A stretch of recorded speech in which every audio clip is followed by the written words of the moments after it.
Apesar de Noragami ser um dos animes mais amados pelos brasileiros que acompanham esse universo dos animes, ele é um anime que não deu lucro para o estúdio Bones, que foi responsável pela produção dele. E como resultado disso, nós estamos aqui há alguns anos sem confirmação, nem mesmo vislumbre de uma terceira temporada. O que resta para nós é irmos para o mangá. No entanto, várias pessoas são preguiçosas para acompanhar o mangá e por isso estão até hoje sem saber o que aconteceu depois daquele plot mágico que acontece no fim do anime e toda a reconciliação do Yato com Yukin. Mas não temam, meus queridos amigos, é exatamente para vocês que têm preguiça de acompanhar o mangá que nós estamos aqui trazendo essa revisão de tudo que aconteceu no mangá depois que o anime de Noragami acabou. Então já avisando que vai ter spoiler, então se você não gosta de spoiler, vai ler o mangá, ele continua a partir do anime e a partir do capítulo 40. Então pode ir pra lá, que tudo vai ser explicado nesse vídeo. Então senta aí o like e bora pro vídeo.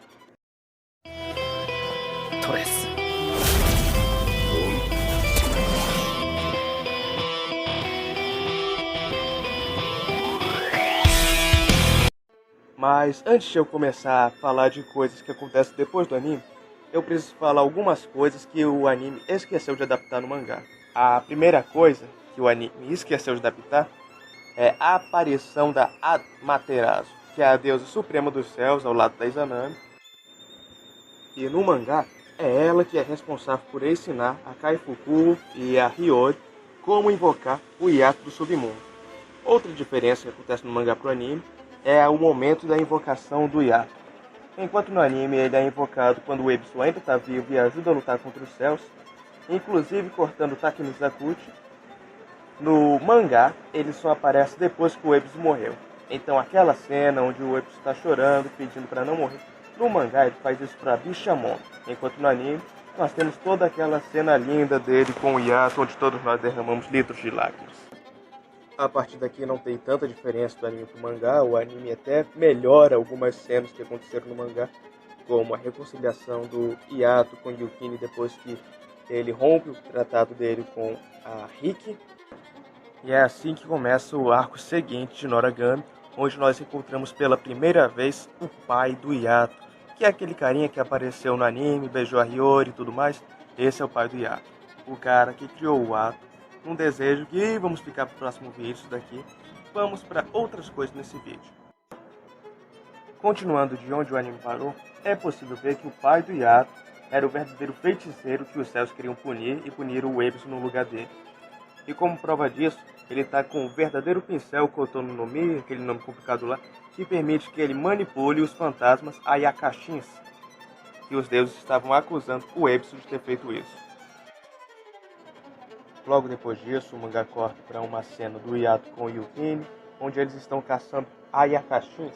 E a gente vê que o Yato ele tem um novo objetivo, né? Que foi falado ainda no anime, que ele quer ser um novo deus da sorte, o oitavo deus da sorte.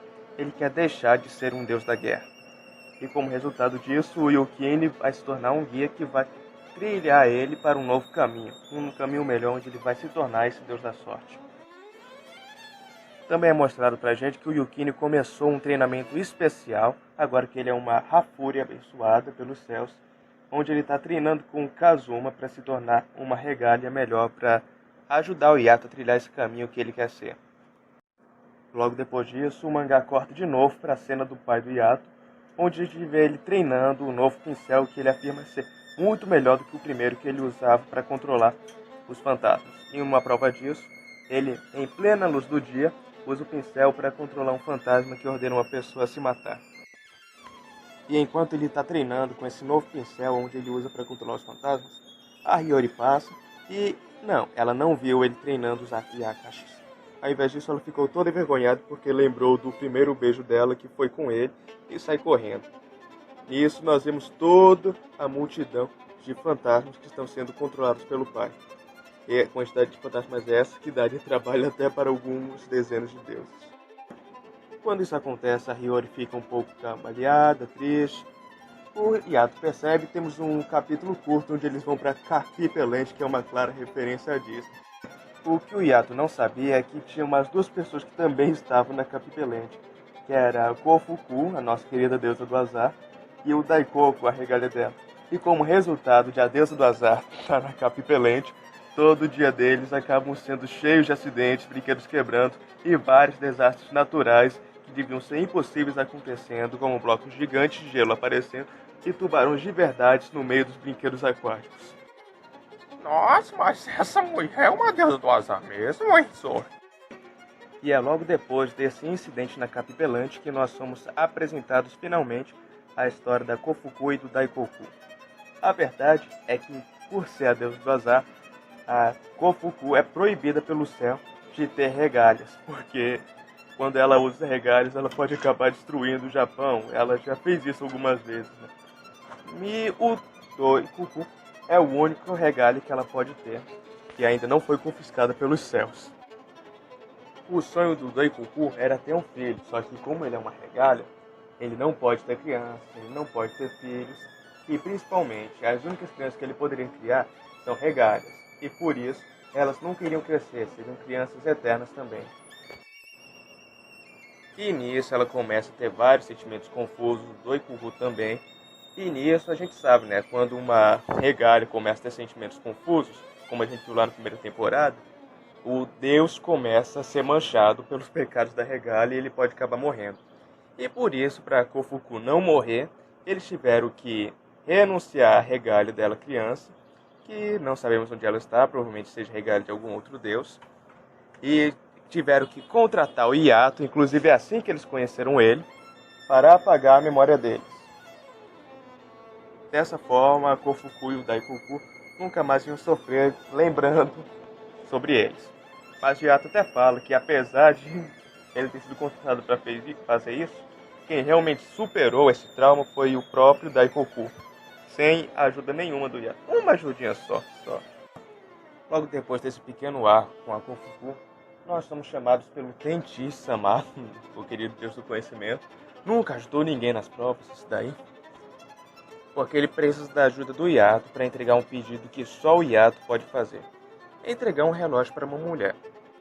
Ué, mas se é só entregar um relógio, então é um pedido muito simples, porque o Tenchi-sama não manda uma das regalhas dele entregar isso. Aí é que está, meu querido Shouni, não era um simples relógio. Tinha uma maldição de Ayakashi que só uma regalha em específico poderia exorcizar, que era a regalha do Yato, e vocês logo vão saber o porquê.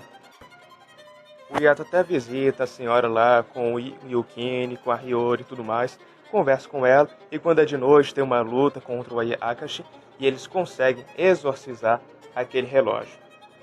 E por que se preocupar em proteger o relógio? Por que não simplesmente explodiu ele junto com o Ayakashi? De jeito nenhum, meu querido Alto. A única coisa que o Yato não podia fazer era destruir aquele relógio, porque ele era a única lembrança que aquela mulher tinha da mãe dela.